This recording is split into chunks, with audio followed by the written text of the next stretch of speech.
যদি তুমি ইসলামের অনুসারী না হয়ে যেতে পারো, তুমি যদি আল্লাহ ও রাসূলের বিধান মেনে চলে যেতে না পারো, তুমি যদি রাসূলুল্লাহর মহব্বত হৃদয়ে না রেখে যেতে পারো, নবী পাকের আদব যদি হৃদয়ে রেখে যেতে পারো, তুমি যদি রাসূলুল্লাহ দ্বীনের পক্ষে না দাঁড়িয়ে যেতে পারো, এ যুবকেরা, তরুণীরা, বাপেরা, ওই কবরের জমিনে 99টা সাপ দেওয়া হবে, জাহান্নামের একটা গর্ত করে দেওয়া হবে। এ যুবকেরা, সেই জায়গায় তোমাকে আমাকে থাকতে হবে। আল্লাহ তোমাকে আমাকে হিদায়াত দেন, মাফ করে দেন, বলো আমিন। কতটা ভয়ানক হবে! ওই জায়গায় তোমার পাশে কেউ দাঁড়াবে না, তোমার দুনিয়ার দরদি দাদা দিদি কেউ দাঁড়াবে না, তোমার দুনিয়ার দরদি কোন নেতা লিডার দাঁড়াবে না, দুনিয়ার দরদি তোমার দুনিয়াদার প্রভু যারা সাজার স্বপ্ন দেখছে তারা তোমার পাশে কেউ দাঁড়াবে না। ওই জায়গায় তোমাকে বিপদে পড়তে হবে। এ দুনিয়ার মানুষ, শুনে রেখে দাও, আমি কোন গল্প কাহিনী কিসসা বলছি না, আমি আল্লাহর কোরআন থেকে বলছি, নবীর হাদিস থেকে বলছি। পৃথিবীর জমিনে বিশ্ববিখ্যাত পণ্ডিত যারা, বিশ্ববিখ্যাত শিক্ষিত যারা, তারা যুগ যুগ ধরে কোরআনের বিরুদ্ধে, হাদিসের বিরুদ্ধে রিসার্চ করতে লেগেছে। তারা রিসার্চ করেছে 20 বছর ধরে, কেউ 30 বছর ধরে রিসার্চ করার পরে তারা নিজেরা বলতে বাধ্য হয়েছে এই কোরআনের মধ্যে কোনো ভুল নাই। এই তারাও দলে দলে ঈমানের কলেমা পড়ে রাসূলুল্লাহর গোলামি করতে লেগেছে। আরো জোরে বলুন সুবহান। এ নওজওয়ানেরা, ওয়াল তানজুরু নাফসুম মা কদ্দামাত লিগাদ, প্রতিটা নফসের উচিত পরকাল নিয়ে ভাবা। আল্লাহর কোরআন জানিয়ে দিল কেন পরকালটা বড় কঠিন হয়ে যাবে। যেদিন কিয়ামতের দিন হবে, ময়দানে মাশর হবে, অর্থাৎ ওই দিনটা হিসাবে দিন, বিচারের দিন। দুনিয়ায় তুমি খুন করেছো, দুনিয়ায় তুমি চুরি করেছো, দুনিয়ায় তুমি ডাকাতি করেছো, দুনিয়ায় তুমি গরিবের উপরে জুলুম করেছো, দুনিয়ায় তুমি এতিমের সম্পদ ছেড়ে নিয়েছো, দুনিয়ায় তুমি গায়ের জোর দেখিয়ে দলবল নিয়ে পরের জমি দখল করে নিয়েছো, দুনিয়ার জমিনে মা বাপকে কষ্ট দিয়েছো, দুনিয়ার জমিনে পাড়া প্রতিবেশীর হক মেরেছো, দুনিয়ার জমিনে রাষ্ট্রের মালকে নিজের মাল মনে করে ভক্ষণ করেছো, দুনিয়ার জমিনে এতিমের মালকে নিজের মাল মনে করে খেয়েছো, দুনিয়ার জমিনে তোমার দাদাগিরির সামনে কেউ দাঁড়াতে পারে না। বা যদিও দুনিয়ার আদালতে তোমার বিচার হয়ে থাকে, এই বিচার কিন্তু আসল বিচার নয়। তোমার সৃষ্টিকর্তা রব আল্লাহ তোমার জন্য বিচারের ব্যবস্থা করে রেখেছে। ওই বিচারের দিনটা হলো কিয়ামতের দিন হবে। কিয়ামতের দিনে সবাইকে তোলা হবে। তুমি যদি মনে করো মারা যাবার পরে সব শেষ হয়ে গেল, তাহলে তোমার তো আল্লাহর পাওয়ারের উপরে ঈমান নাই, আল্লাহর ক্ষমতার উপরে বিশ্বাস নাই। আল্লাহকে তুমি তাহলে এখনো চিনতে পারোনি। আল্লাহর ক্ষমতাকে যে অস্বীকার করে, আল্লাহকে যে চিনতে পারলো না, তার মধ্যে ঈমান আর কোথায় রইল? সে যতই মুসলমানের ঘরের ছেলে বলো, হাজির ঘরের ছেলে বলো, পীরের ঘরের ছেলে বলো, তার মধ্যে ঈমান বলে তো কিছু নয়। মনে রাখবে আমার আল্লাহ আবার উঠাবে। সুম্মা নুফিকা উখরা ফাইযা হুম কিয়ামুন ইয়ানজিরু, সূরা জুমার 68 নম্বর আয়াত। যে কোরআনী মাদ্রাসাতে শিক্ষা দেওয়া হবে, এই যুবকেরা, তরুণেরা, ওই দিনে আল্লাহ পাক যেমন নাগল দিলে জমিন থেকে আলু ওঠে বা বিভিন্ন চাষের জিনিস আপনারা উঠান, ওই সময় জমিন ফেটে গিয়ে মানুষগুলো উঠতে থাকবে। ওই কিয়ামতের দিনে আল্লাহ পাক সবাইকে দাঁড় করাবে। এ যুবক, আল্লাহকে ভয় করো। এ যুবক, নবীর সুন্নতে জিন্দেগি কাটাও। এ যুবক, তওবা করে ফিরে আসো। কান তোমার মাকসাদ নয়, যাত্রা তোমার জায়গা নয়, সিনেমা তোমার ঘর নয়। তোমার ঘর হবে মসজিদ, তোমার স্থান হবে মাদ্রাসা, আর তোমার সোহবত হবে আলেমদের দরবার। মনে রাখবে, এত শান্তি তুমি পাবে, আখিরাতেও শান্তি পাবে। আজকে তুমি কোরআন ছেড়ে দিয়ে, রাসূল ছেড়ে দিয়ে, মাদ্রাসা মসজিদ উলামা ছেড়ে দিয়ে বুকে হাত দিয়ে বলো, তোমরা কেউ কি শান্তিতে সংসারে আছো? কেন নাই ভেবেছো কখন? আসো, ফিরে আসো যুবক। এই রং তামাশাই নেছো না, এটা রঙিন দুনিয়া। রঙের পিছনে ছোট না, আমার ছোট হুজুর পীর কেবলা বলতেন, বাবারা কিলটি চমকে সোনা ভুলে গেলি বাবা। এ যুবকেরা, আমার আম্মা জানেরা, বোনেরা, বান্দারা দুদিনের দুনিয়ায় আল্লাহ আমাদেরকে পাঠিয়েছে, এটা পরীক্ষার হল। আখিরাত হলো আমাদের পরীক্ষার জায়গা, ওখানে আল্লাহ পাক রেজাল্ট আউট করবে। এখানে পরীক্ষার জন্য পাঠিয়েছে, বিচারের দিন রেজাল্টের ফয়সালা হবে। কোথায় হবে? ময়দানে মাশর, যে জায়গার নাম। ওই দিনটা কেমন হবে একটু শুনে রেখে দাও। আল্লাহর কোরআন জানাচ্ছে কানা মিকদারু 50 আলফা সানাতে। কোরআন জানাচ্ছে যে কোরআনে কলম চালাবার ক্ষমতা পৃথিবীর কারো হয়নি, জের জবরকে চেঞ্জ করার পর্যন্ত ক্ষমতা হয়নি। পৃথিবীতে হাজারো কিতাব আছে, প্রতিটা কিতাবের লেখক লাস্টে লিখে দেয় যদি কোনো ভুল ময়া নজরে পড়ে সংশোধনের জন্য ধরিয়ে দেবেন। এই বলে তো নাকি প্রত্যেকটা কিতাবের লাস্টে দেখবেন লেখা থাকে ভুল মার্জনা করিবেন, যদি ধরা পড়ে নজরে পড়ে ধরিয়ে দেবেন, পরের সংকলনে সংযোজন করে দেওয়া হবে, তাই তো নাকি? আর কোরআন প্রথমে কি বলছে? ভুল তো দূরের কথা, এতে কোনো সন্দেহ নেই, এই বিশ্বাস রেখে পড়া শুরু কর। চ্যালেঞ্জ দিচ্ছি, জোরে বলুন সুবহানাল্লাহ। কেন? সবটা মানুষের লেখা, আর কোরআন কার বাণী? বলুন না গো। আল্লাহ সৃষ্টিকর্তার কখনো ভুল হয়? হ্যাঁ? ওই কোরআন জানাচ্ছে কানা মিকদারু 50 আলফা সানাতিন। একটা দিন আল্লাহ বানাবে, যে দিনটা লম্বা হবে দুনিয়ার 50,000 বছরের দিনের নাই। দুনিয়ায় 50,000 বছর দিন যত সময় হবে, ময়দানে মাশরে বিচারের দিনে একটা দিন হবে 50,000 বছরের দিনের নাই। ওই দিনেতে তোমাকে আমাকে সবাইকে দাঁড়াতে হবে। কোথায় দাঁড়াবে তুমি আমি কি জানি? মাথার এক বেগ দেখতে লেখা তো করে আল্লাহ সূর্য নামিয়ে দেবে। শোনো শোনো, আল্লাহর দিনের কথা শোনো। মাথার এক বেগ দেখতে লেখা তো করে আল্লাহ সূর্যকে নামিয়ে দেবে। এই শীতের আবহাওয়া সূর্য আমাদের গায়ে লাগলে সহ্য করতে পারা যাচ্ছে না। সেদিন মাথার এক বেগ দেখতে লেখা তো করে সূর্য নেমে যাবে।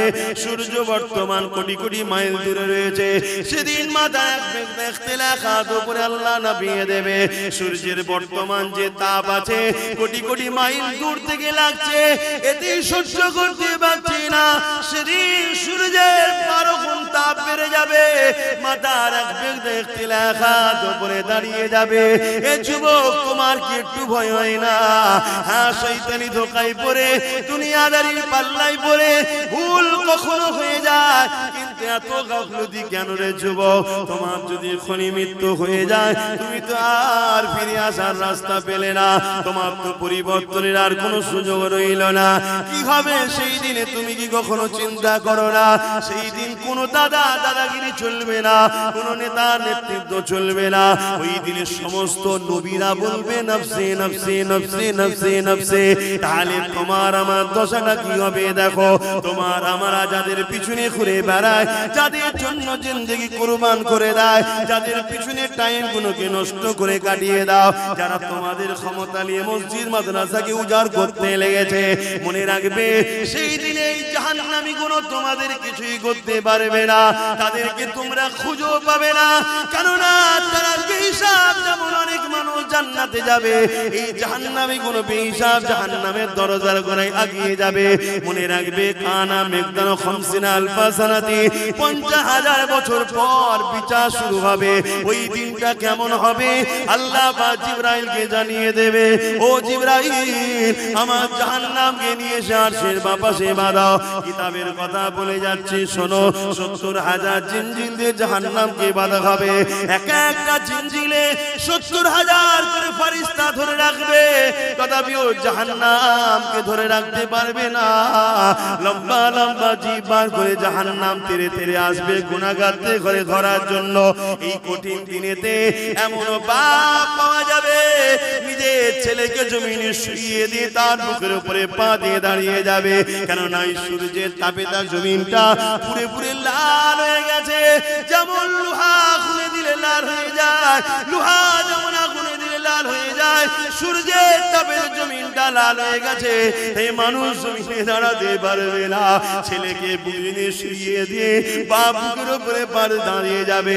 এমনও ছেলে পাওয়া যাবে নিজের জন্মদাতা বাপকে জমিনে শুয়ে যে তার বুকের উপরে পা দিয়ে দাঁড়িয়ে যাবে, এমন মা পাওয়া যাবে নিজের মেয়েকে জমিনে শুয়ে দিয়ে তার বুকের উপরে পা দিয়ে দাঁড়িয়ে যাবে, এমন মেয়ে পাওয়া যাবে নিজের মাকে জমিনে শুয়ে দিয়ে তার বুকের উপরে পা দিয়ে দাঁড়িয়ে যাবে। এক কথায় যার উপরে যার জোর চলবে তাকে জমিনে শুয়ে দিয়ে বুকের উপরে পা দিয়ে দাঁড়িয়ে যাবে।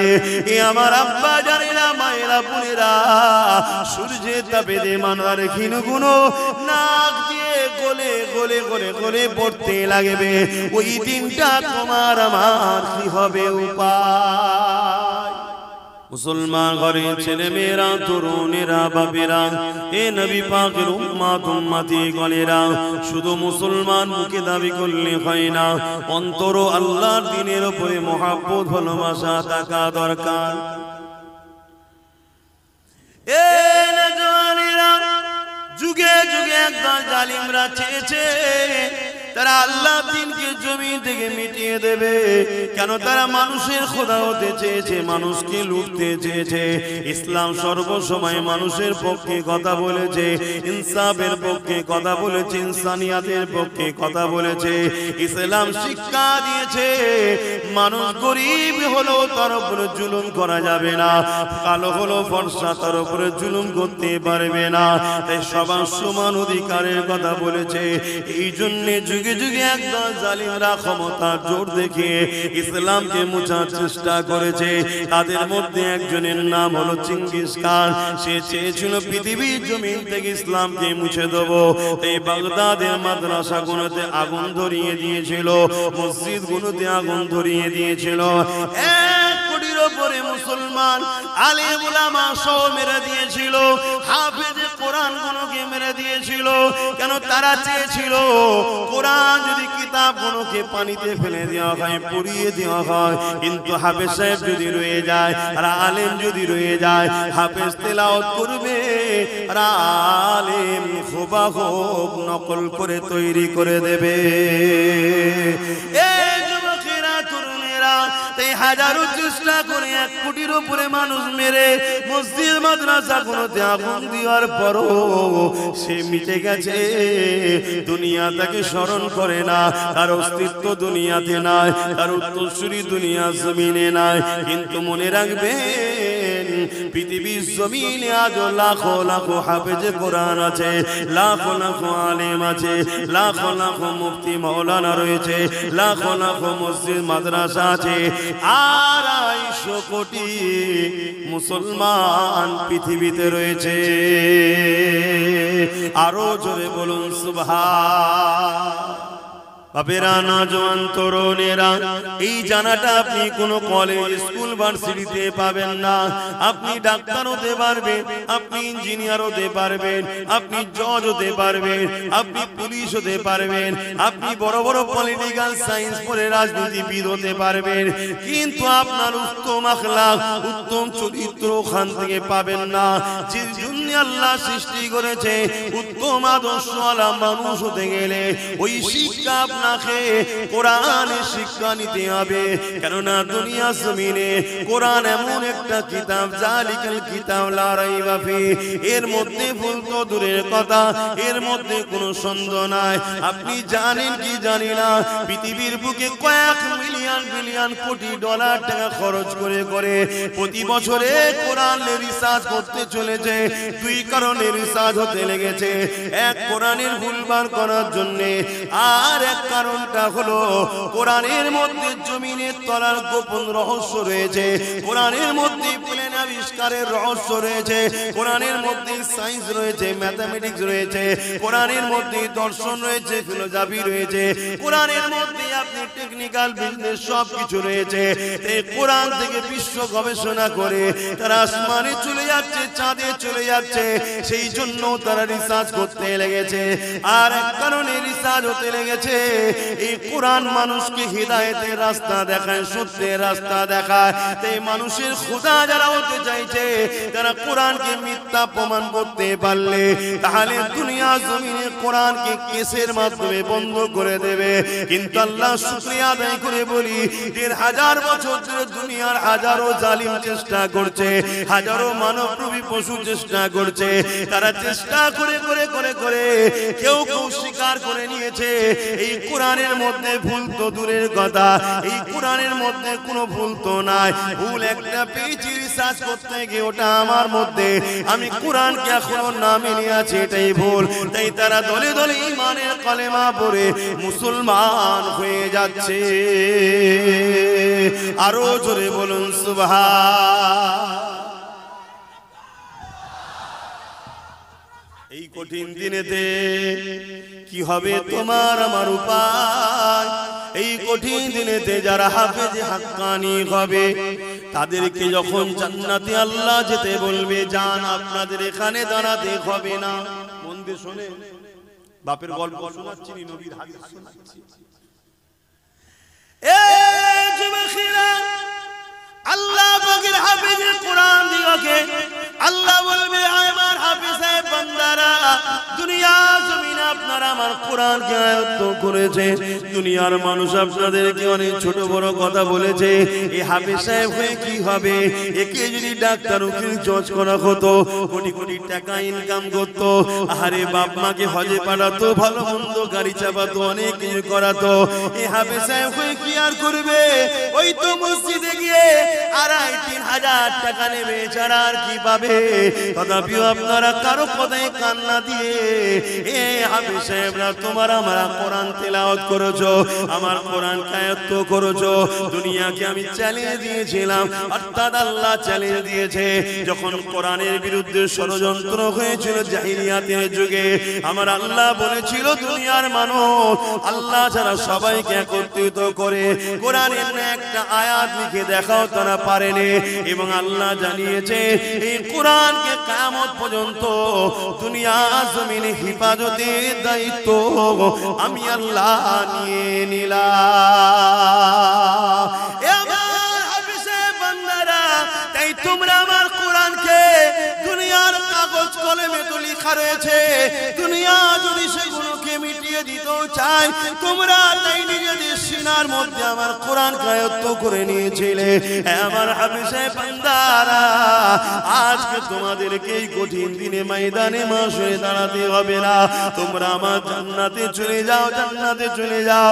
ওই সময় হাফেজে বান্দারা বলতে লাগবে, আমার আল্লাহ পাক, আমরা তো জান্নাতে যাব, কিন্তু আমরা হাফেজ হওয়ার জন্য আমাদের পিছনে যারা ওসিলা হয়ে দাঁড়িয়েছিল, কেউ আমাদেরকে জায়গিরি দিয়েছিল, কেউ আমাদেরকে থাকার ঘর দিয়েছিল, কেউ আমাদেরকে মাসে মাঝে খানা খাইয়েছিল, কেউ আমাদেরকে পড়ার জন্য ঘর করে দিয়েছিল, কেউ আমাদের থাকার জন্য ব্যবস্থা করে দিয়েছিল, কেউ আমাদের জামা কাপড় কিনে দিয়েছিল, নানান দিক থেকে সহযোগিতা করেছিল। আল্লাহ তারা তো ময়দানে মাশরে নফসি নফসি নফসি করছে। আল্লাহ তাদেরকে ছাড়া আমরা কেমন করে যাই? তারা যদি আমাদের পাশে না দাঁড়াতো, আমাদের জন্য যদি শিক্ষা কেন্দ্র না করে দিত, আমাদের জন্য যদি জায়গিরি থাকার ঘর না দিত, আমাদের জন্য খাবার যদি ব্যবস্থা না করে দিত, আল্লাহ, তাহলে আজ হয়তো আমরা কোরআন আয়াত্ত করার সুযোগটা পেতাম না।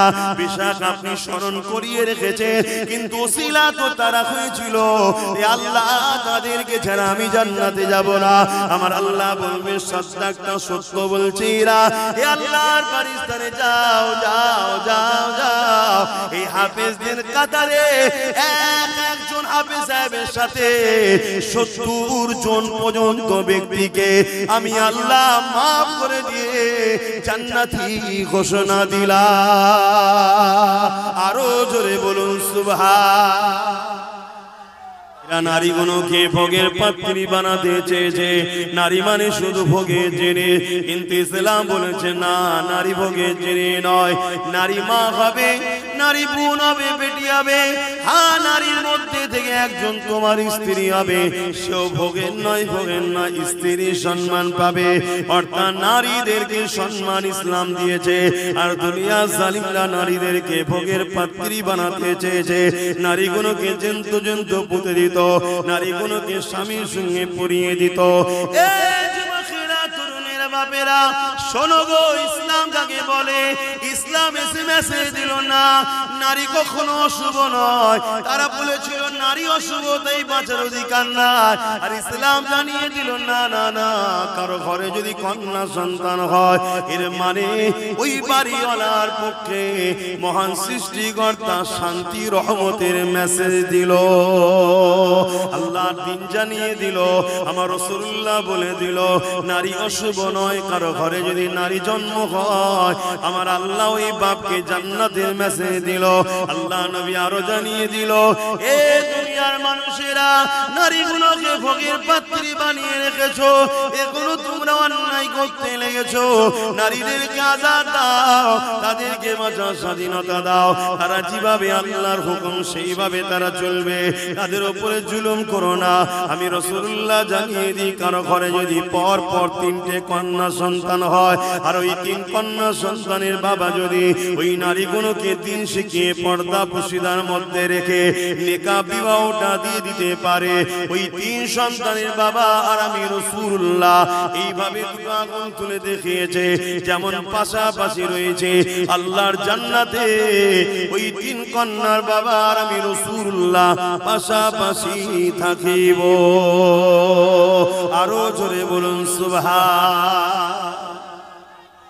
জমিন আসমানের একমাত্র মালিক একজন আল্লাহ। লিল্লাহি মা ফিস সামাওয়াতি ওয়া মা ফিল আরদ। জমিন আসমানের একমাত্র মালিক একজন, তিনি হলেন আল্লাহ।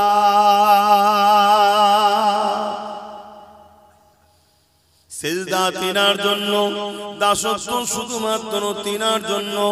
তিনি আমাদেরকে সৃষ্টি করেছে, তিনি আমাদের জবানে কথা দিয়েছে, তিনি আমাদেরকে দুটো চোখ দিয়েছে, তিনি আমাদেরকে দুটো কান দিয়েছে, তিনি আমাদেরকে দুটো হাত দিয়েছে, তিনি আমাদেরকে দুটো পা দিয়েছে, তিনি আমাদেরকে জীব জন্তু পশু না বানিয়ে আল্লাহ পাক শ্রেষ্ঠ মখলুক মানুষ বানিয়েছে। এ দুনিয়া মানুষেরা, সেই আল্লাহ ছাড়া কারো কথা শোনা যাবে না, সেই আল্লাহ ছাড়া কারো দাসত্ব করা যাবে না।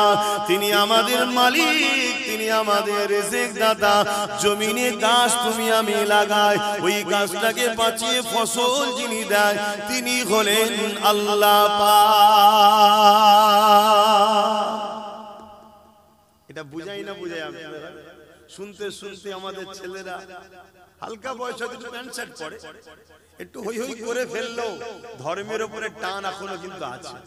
আর যেগুলো আমাদের ঘরে ধরা দেয় না, আমার কথা শুধু বলছি, যে কোনো আলেম ওলামাদের ঘরে ধরা দেয় না, সেগুলোকে দেখুন, বুঝাই যাবে না মুসলমান। নামাজ কি জিনিস বললো? হাস নামাজ আবার কি কথা, কিছু বুঝছেন? আচ্ছা, সেই মানুষগুলো দ্বারা ইসলামের কখনো উপকার হবে? তাদেরকে তো খুব সহজে ইসলামের বিরুদ্ধে লাগানো যাবে, যাবে না? যাবে না।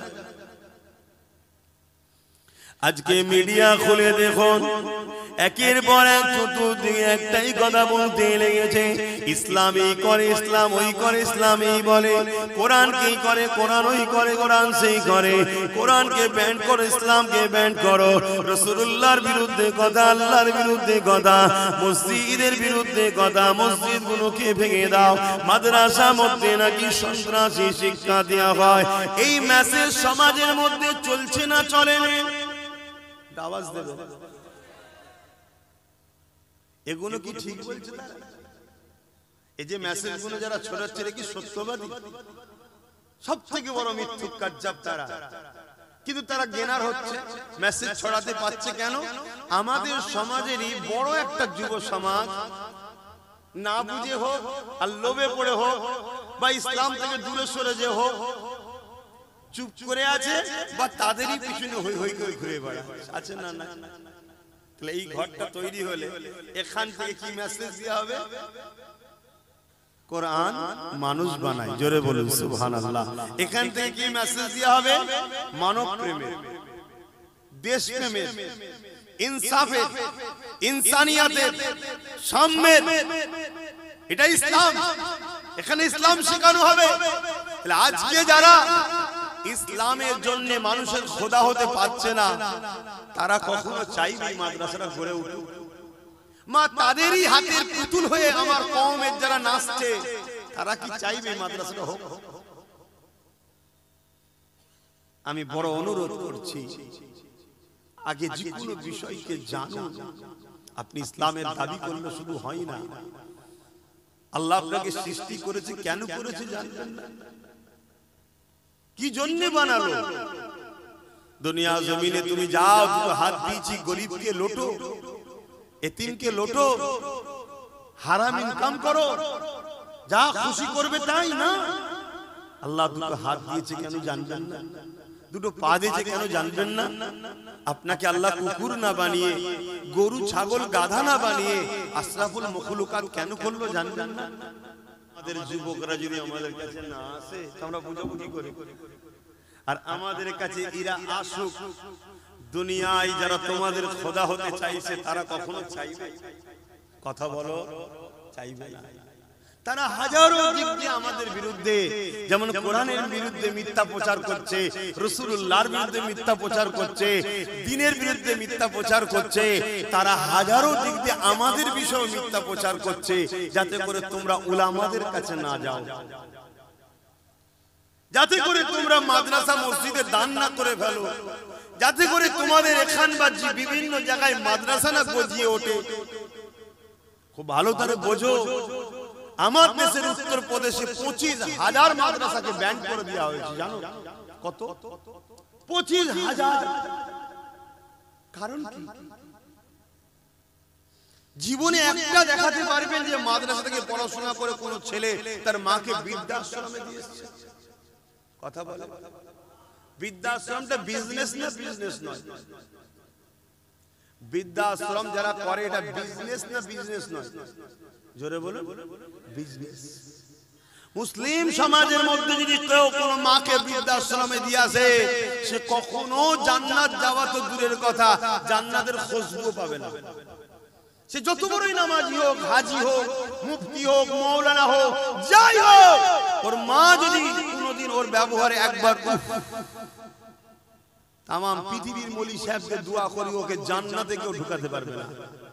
এই শিক্ষাটা আমরা দিই না? দিই না। এই শিক্ষা যদি দেওয়া হয়, তাহলে বৃদ্ধাশ্রমে মুসলমানদের মায়েরা যাবে কেন? সে ডাক্তার হোক, ইঞ্জিনিয়ার হোক, উকিল হোক, জজ হোক, সিএম হোক, পিএম হোক, ডিএম হোক, জেলার সাহেব হোক, পীর সাহেব হোক, মুফতি হোক, সে বলবো রে সর্বনাশ, মাকে না ভালোবাসলে, বাপকে না ভালোবাসলে এ তো জাহান্নামে যেতে হবে। আমি জেলার সাহেব হই, মা বাপকে ভালোবাসতে হবে না? হবে না? মা বাপের খেদমত করবে না? করবে না? মা বাপের খেদমত যত মুসলমানরা বাড়াবে,